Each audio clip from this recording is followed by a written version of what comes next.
안녕하세요. 가나안교회 중등부 학부모님 그리고 우리 친구들 이렇게 또한 영상으로 인사드립니다.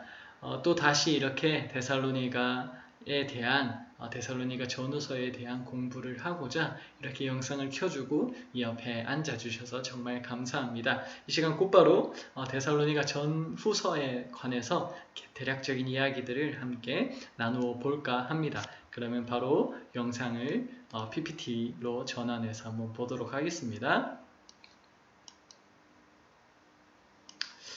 네, 오늘은 데살로니가 전후서를 다룰 거고요.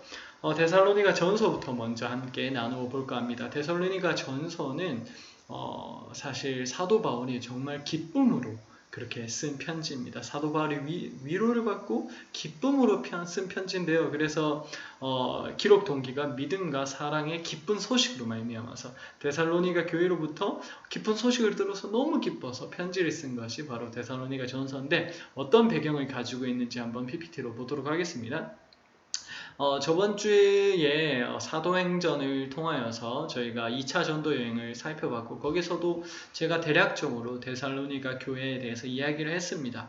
여기서 데살로니가 교회에 있었는데 여기서 사도 바울이 3주 정도 복음을 전하다가 유대인들이 난리를 쳐서 도망쳤습니다. 베레아로 도망쳤는데 베레아에도 데살로니가 사람들이 사람을 보내서 또 난동을 부려서 배로 이제 도망을 쳐서 아덴이라는 곳에 이르고 아덴에서 또 고린도로 이제 다시 이동했습니다. 그런데 이제 사도 바울이 떠나오면서 자기가 이제 모든 이제 동역자들 다 데리고 떠나온 것이 아니라 자기 혼자 일단 떠났습니다. 왜냐하면 그 교회를 방치할 수 없기 때문에 실라와 디모데를 남겨뒀고 그리고 오늘 본문에서는 실라와 디모데가 이제 다시 돌아왔어요. 고린도로 돌아와서 이 마게도냐 교회들의 상황들을 전해주고 데살로니가 교회가 3주밖에 복음을 듣지 못하고 3주밖에 교육을 받지 못했지만 너무나도 잘 자라고 있습니다 라는 소식을 듣고 사도 바울이 너무나 기뻐서 이제 칭찬하고자 그리고 여러가지 권면을 하고자 편지를 쓴 것이 바로 데살로니가 전서의 이야기입니다. 그래서 보면 아까 제가 이야기했듯이 이런 박해들이 있었습니다. 사도 바울이 이제 복음을 전하고 할 때 야손이라는 사람이 사도 바울을 맞이했나 봐요. 그래서 야손의 집에 유대인들이 침입하여서 사도 바울을 잡으려고 하고 또한 베레아로 도망갔는데 거기서도 사람들이 이제 막 쫓아오니까 이제 사도 바울이 마침내는 이제 배를 타고 바다로 도망을 쳐서 아덴으로 도망을 갔습니다. 그 후에 이제 바울이 고린도에서 실라와 디모데를 만났고 다시 되돌아온 실라와 디모데를 만나서 마게도냐 소식을 들었습니다. 그 다음에 소식을 듣고 이제 너희의 믿음과 사랑의 기쁜 소식을 내가 들었다. 그래서 이 편지를 쓴다라고 하면서 여기에 데살로니가 전서 3장 7절에 보면 위로를 받았다라고 이야기를 합니다. 여기 위로를 받았다라고 하는데 이것도 약간 배경이 있는데 간단히 이야기하자면 사도 바울이 이렇게 도망을 치고 박해 가운데 힘들었잖아요. 힘들 뿐만 아니라 이 아테네에서 실라와 디모데를 기다리다가 사람들이 우상 숭배하는 것을 보고 격분하여서 설교를 했습니다. 아데오바고 설교인데 여기에서 근데 문제는 사람들이 많이 믿지 않았어요. 그러니까 선교의 실패를 경험하는 거죠. 한 4명 정도밖에 복음을 받아들이지 않았다고 4명 정도만 성경에서 언급하고 있습니다. 그래서 아테네에서도 많은 사람들이 오히려 복음을 조롱하고 믿지 않고 또 고린도를 이렇게 다시 이제 떠난 상태 계속해서 박해를 받고 또한 복음을 전할 때 사람들이 듣지 않는 그 좌절감 속에서 이 데살로니가 교회가 잘 자라고 있다는 그런 소식은 정말 사도 바울에게 위로가 됐던 것입니다. 그래서 내가 위로를 받았다라고 이렇게 오히려 감사하면서 편지를 썼습니다. 그럼 데살로니가 전서는 그러면 어떤 내용들을 주로 담고 있는가를 함께 살펴볼 텐데요.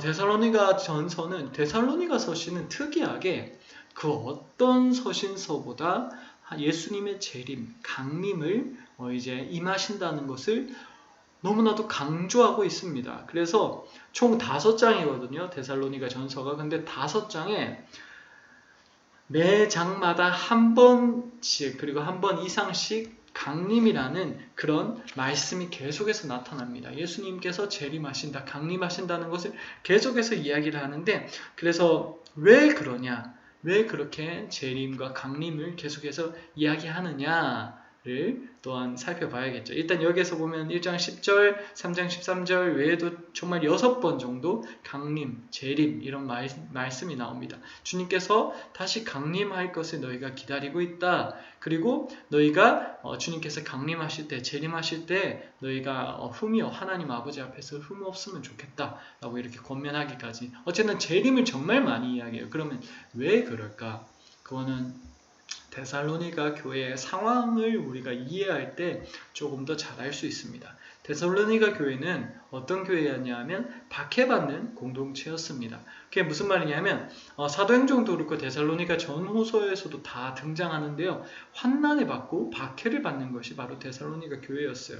사도 바울이 아까 우리가 봤듯이 복음을 전할 때 3주밖에 있지 못했어요. 왜냐하면 유대인들이 박해하니까. 그래서 사도행전 17장 5절에서 보면 유대인들이 이제 박해를 해서 사도 바울이 도망치죠. 그리고 이제 그 남은 교인들도 마찬가지로 박해를 받을 거잖아요. 그래서 1장 데살로니가전서 1장 6절에 보면 많은 환난 가운데 너희가 있다 라고 이야기를 하고, 2장 14절에 보면 너희도 너희 동족에게서 동일한 고난을 지금 받는다. 너희가 그 안에서 고난을 받고 있다 라고 이야기를 하고, 이거는 데살로니가 전서에서도 나오고 후서에서도 계속해서 반복되는 내용입니다. 그래서 환난을 겪다 보니까 빨리 주님이 오시면 좋겠다. 주님 언제 오실까 하면서 기다리고 또 기다렸던 것이 바로 데살로니가 교회였던 것입니다. 그래서 사실 여러분, 재림에 대한 사모함, 그리고 재림에 대한 기다림은 박해받는 공동체에서 주로 많이 일어나는 일들입니다. 왜냐하면 박해 가운데는 순수성이 지켜지거든요. 정말 진짜 믿는 사람만이 남겨지고 알곡이 아무래도 남겨질 때가 많습니다. 그래서 박해받는 교회에서는 정말 그 신앙의 순수성이 있기 때문에 재림을 너무나도 갈망하는데, 그래서 중국에서 박해받는 그런 지하교회들, 가정교회들이 제일 좋아했던 성경 본문이 어디였냐면요, 데살로니가 전후서가 아니라 어떤 본문이냐면 요한계시록이었습니다. 요한계시록. 왜냐하면 가장 박해받는 그곳에서 가장 이제 재림 그리고 강림, 마지막 때를 이야기하는 것이 요한계시록이니까 그것을 정말 사모하면서 주님 빨리 오시면 좋겠다, 마라나타를 기대하면서 그렇게 재림에 관련한 성경 말씀을 많이 읽었던 것입니다. 그래서 사실 이건 우리에게 메시지를 주기도 합니다. 우리가 만약 지금 살아가면서 주님의 재림을 얼마나 기다리는가를 좀 돌아보면 좋겠어요. 저도 마찬가지입니다. 저도 삶 가운데 주님의 재림을 얼마나 기다리는가 했을 때 좀 부끄러운 게 많은 거죠. 사실 그 재림을 기다린다는 것은 어떻게 보면 순수성과 연결되는 것이고, 정말 우리가 주님을 기다린다는 것을 과 연결된다는 것을 한번 기억하고 또 생각해 보면 좋겠습니다. 아무튼 이렇게 재림을 기다리는 교회, 박해받는 공동체가 데살로니가 교회였습니다. 그러면 데살로니가 전서의 구조를 한번 볼 건데요. 사도 바울 서신서는 사실 늘 두 가지로 구분이 됩니다. 뭐냐면 처음에는 좀 약간 사도 바울의 이제 편지라고 해야 될까요? 가르침이나 여러 가지 사도 바울이 하고 싶은 말들을 합니다. 그리고 두 번째는 권면을 주로 합니다. 그래서 사도 바울의 가르침 그리고 권면, 이 두 가지가 사도 바울 서신서에서 보통 나타나는 이제 흐름입니다. 그래서 뒷부분은 늘 권면으로 되어 있어요. 거의 대부분. 그리고 앞부분은 사도 바울이 가르치는 교리나 아니면 사도 바울이 가르치는 여러 가지 내용들, 그런 것들이 있습니다. 뒷부분은 권면이고요. 참고하시면 좋을 것 같습니다. 아무튼 데살로니가 전서도 앞부분에는 사도 바울이 내가 너희로 인하여서 정말 안심했다. 그리고 여러 가지 이야기들, 과거 스토리들, 내가 사실 힘든 가운데 있었는데 너희를 통하여서 위로를 받았다. 너희가 그렇게 잘 자란다고 하니까 너무나 감사하다. 너희가 정말 신앙의 본이 되고 좋은 소식들이 들리고 있다. 이런 것들이 1장에서 3장까지의 이야기입니다. 그리고 4장, 5장은 데살로니가 교회가 3주밖에 되지 않았잖아요. 이제 많이 교육을 받은 지. 그렇기 때문에 여러 가지 문제가 여전히 있었습니다. 그래서 그 여러 가지 문제에 대해서 권면을 하고, 또한 그리고 또 재림과 관련해서도 또 겉면에 말씀을 하면서 여러 가지 겉면들을 4, 5장에서 사도 바울은 하고 있습니다. 한 장 한 장 또 자세히 한번 또 살펴봤으면 좋겠는데요. 1장은 데살로니가 교회에 이제 소문난 믿음, 너희 믿음이 너무나도 소문이 났다. 내가 여기에서 이제 고린도에서 와서 이제 실라와 디모데를 통해서 들으니까 너희 믿음이 너무나도 굳건하더라. 참 감사하다라는 것들이 이제 1장의 주된 이야기입니다. 그리고 2장은 내가 너희 가운데 이렇게 사역을 했는데 헛되지 않았다고 말하는 것 같아요. 내가 너희 가운데 이렇게 사역을 했다라고 하면서 정말 모성적으로 2장 7절에 보면 유모가 하듯이 모성적으로 사역을 하기도 했고 9절에 보면 이제 내가 너희 가운데 이제 자립하여서 너희들에게 짐이 되지 않기 위해서 복음을 거리끼게 하지 않기 위해서 내가 자립하면서 너희 가운데 사역을 했고 그리고 11절에서는 아버지가 하듯이 부성적으로 너희 가운데서 또한 사역을 했다라고 그렇게 이야기를 하고 있습니다.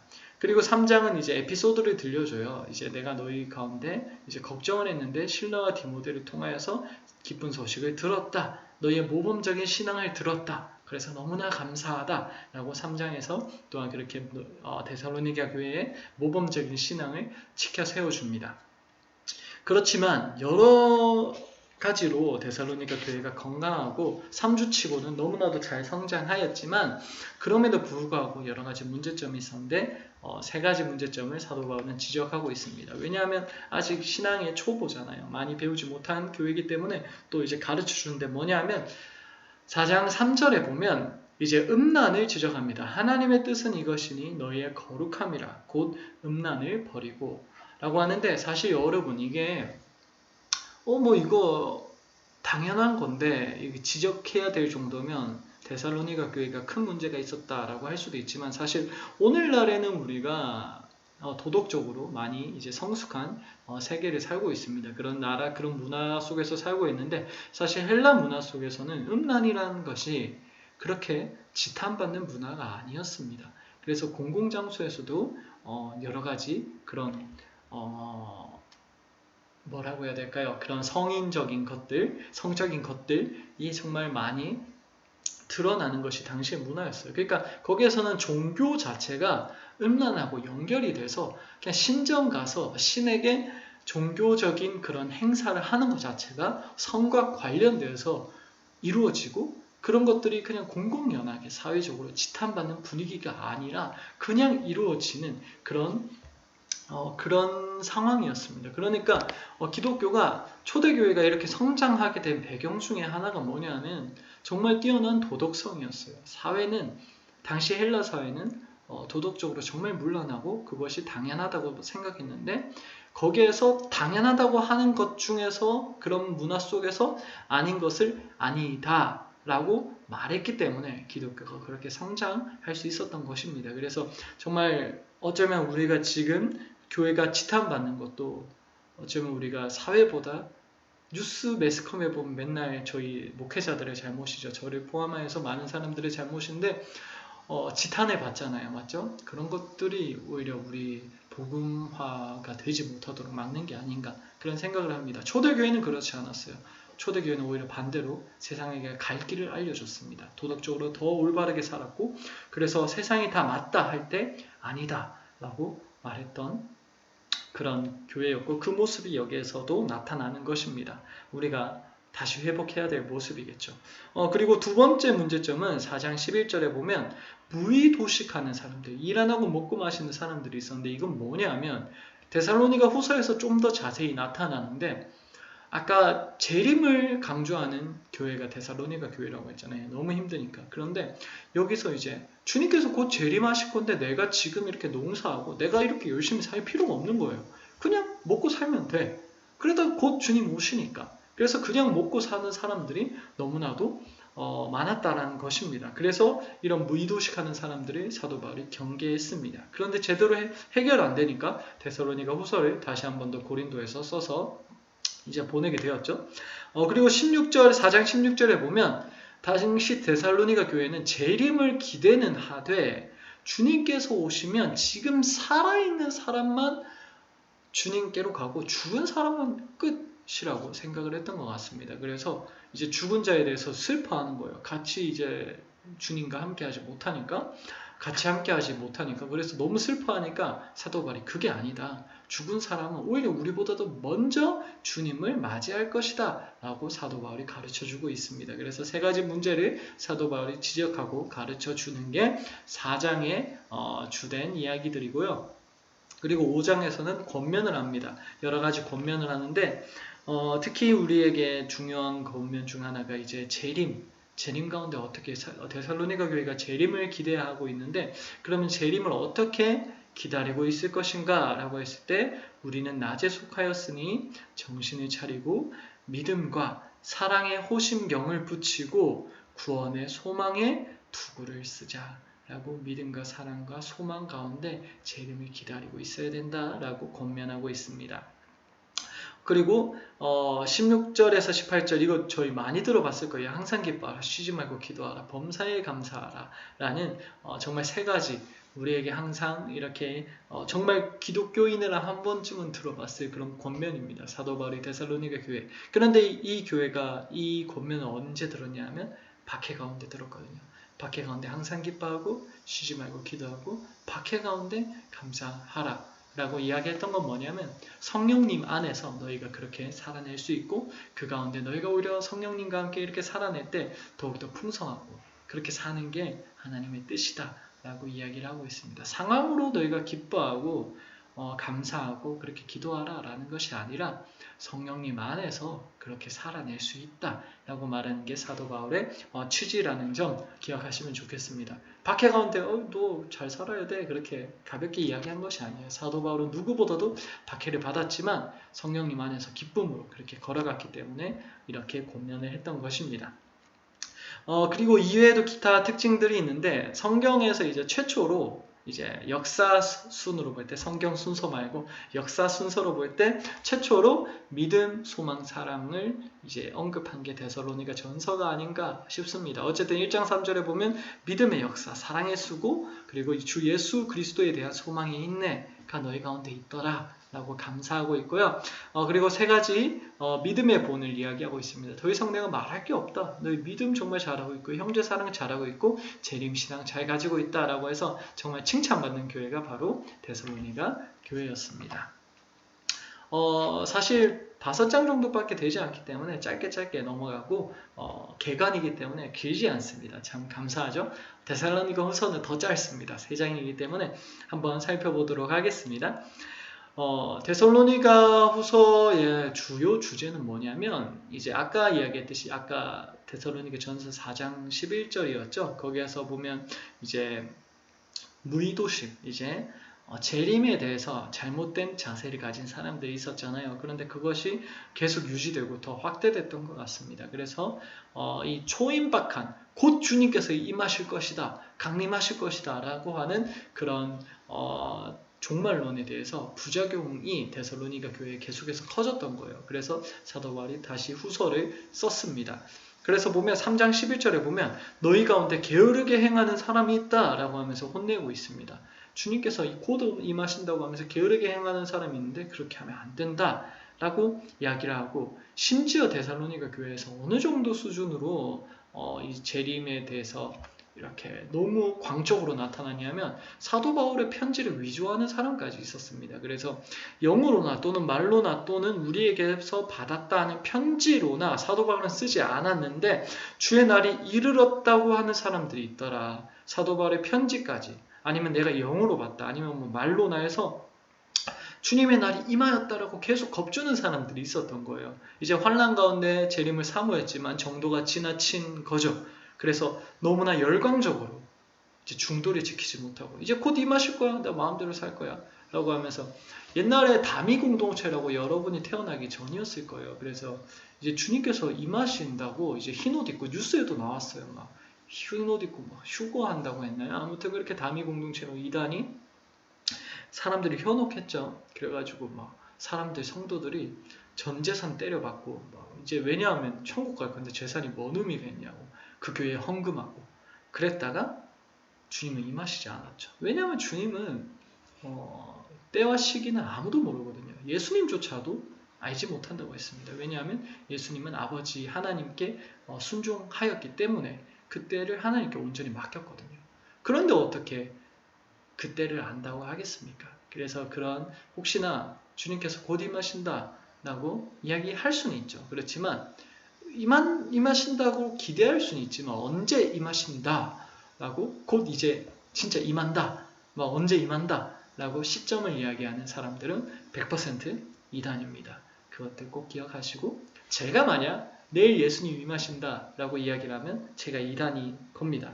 설령 제가 이야기하든 누가 이야기하든 예수님 내일 임하신다, 아니 시점을 딱 집어서 임한다 라고 하는 사람들 이단입니다. 꼭 기억해 주시면 좋을 것 같고요. 아무튼 데살로니가 후서의 내용을 간단하게 살펴보면 이것도 두 가지로 되어 있죠. 앞부분은 사도 바울의 위로와 설명이 있고 뒷부분은 이제 권면이 있습니다. 그렇게 있는데 하나하나 또 자세히 살펴볼게요. 1장은 환난 가운데 아까 데살로니가 교회가 있잖아요. 여전히 환난이 있었던 거예요. 그래서 이것을 위로합니다. 너희가 환난 받고 있는데 그것을 주님께서 갚으신다. 주님께서 환난 받는 자들에겐 이제 환난을 하는 자들에게 환난을 다시 갚으실 것이고 너희에게는 안식을 갚으실 것이다 라고 해서 주님께서 갚으신다라고 이야기를 하고 있습니다. 그것이 하나님의 공의이다 라고 위로를 하고 있고요. 2장에서는 마지막 때에 대해서 계속해서 이제 주님 임하셔 이렇게 사람들이 이야기하니까 사도 바울이 설명을 합니다. 아니다. 주님이 바로 임하시는 것이 아니라 불법의 사람이 일어난 뒤에, 불법의 사람은 사도 요한은 적그리스도라고 표현하고 있습니다. 요한 1서에서 그렇게 표현을 할 건데 적그리스도로 표현하는 어쨌든 불법의 사람이 일어난다 라고 하는데, 그 사람이 일어나서 사람들을 미혹하고 모든 신들의 자리 그리고 하나님의 자리에서 자기를 세워서 자신을 하나님이라고 세우는 사람이 등장하고, 그 이후에 예수님께서 그 사람을 패하고 죽이시고 강림하신다라고 이야기를 합니다. 그래서 불법의 사람이 누구냐라고 했을 때 확실히는 모르죠. 근데 원어적으로 봤을 때 확실한 거는 사람, 안트로포스라는 단어를 쓰고 있습니다. 그래서 어떤 영적인 그런 현상이라기보다는 정말로 사도 바울이 원어적으로 볼 때는 사람을 지칭하고는 있습니다. 근데 그거 누군지는 누구도 모르죠. 말세 때 성령님께서 또 우리에게 또 영감을 주실 수는 있지만 제가 누구다라고 말하면 제가 오히려 약간 이단적일 수도 있죠. 그래서 누군지는 모릅니다. 하지만 성령님께서 우리 가운데 분별하는 지혜는 주실 것입니다. 말세의 때가 정말 주님 임재하기 직전이 된다면요. 아무튼 그렇습니다. 그래서 불법의 사람 안트로포스가 일어난다. 그 이후에 주님께서 임하신다라고 이제 재림 열광주의자들에게 그렇게 경계하고 경고하고 있습니다. 그것이 2장의 설명이고요. 3장에서는 이제 재림 열광주의자들이 막 그냥 무의도식하면서 사니까 권면을 하는 거예요. 너희 그렇게 게으르게 사는 사람들에게서 떠나라 라고 이야기를 하고, 일하지 않는 사람들에게 내가 주 예수 그리스도 안에서 권하기를 조용히 일하여 자기 양식을 네가 일해서 네가 먹어라 라고 권면을 하고 있습니다. 데살로니가 전후서에 대한 이야기는 여기서 끝이고요. 사실 총 합쳐서 8장밖에 되지 않기 때문에 그렇게 많이 나눌 점은 없습니다. 하지만 그 어느 서신서보다도 재림에 대한 설명과 재림에 대한 간절한 기대가 나타나 있는 것이 바로 데살로니가 교회고 데살로니가 전후서입니다. 네, 그리고 뒤에 보면 뒤에 부모님과 함께 생각해 보기를 제가 넣어뒀습니다. 함께 친구들과 부모님들께서 월요일부터 토요일까지 데살로니가 전후서를 한번 나눠서 읽어주시면 감사하겠고요. 또한 하브루타로 재림에 대해서 생각해 볼 수 있도록 데살로니가 전서 5장을 실어뒀습니다. 그래서 이걸 토대로 한 3번 정도 읽으시면서 하브루타 이제 아이들과 궁금한 점이 뭐가 있는지 한번 토론하면서 적어보시고 그 중에서 제일 궁금한 점 뽑고 또 성경을 토대로 한번 생각하면서 답을 찾아주세요. 혹시나 어려우면 답을 찾기 어려우시면 이 영상 댓글에 목요일 오전까지 올려주시고요. 그 다음에 더 생각해보기 질문 3개도 한번 해보시고 또 혹시나 모르시겠으면 그 주 설교를 또 참고해 주시면 감사하겠습니다. 오는 주, 이제 오는 주일이죠. 그때 제가 이 질문을 토대로 또 설교를 준비하도록 하겠습니다. 혹시 또 궁금하신 점 있으면 댓글 달아주시고요. 영상 이렇게 열심히 들어주시면 정말로 감사합니다. 감사합니다.